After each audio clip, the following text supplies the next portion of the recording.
Walang nanonood sa'yo? Walang nag-share ng mga post mo? Konti lang ang viewers mo sa tuwing nagda-live ka? Hindi ka sinusuportahan ng mga kamag-anak mo?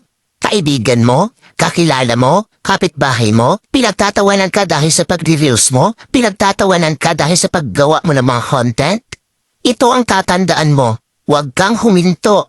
Huwag kang susuko. Huwag kang papaapekto sa sasabihin ng ibang tao tungkol sa'yo.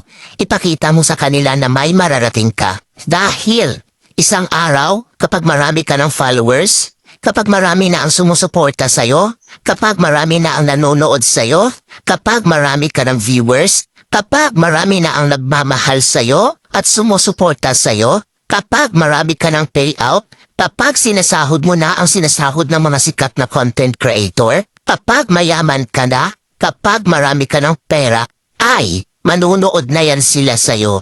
Sila na ang kusang lalap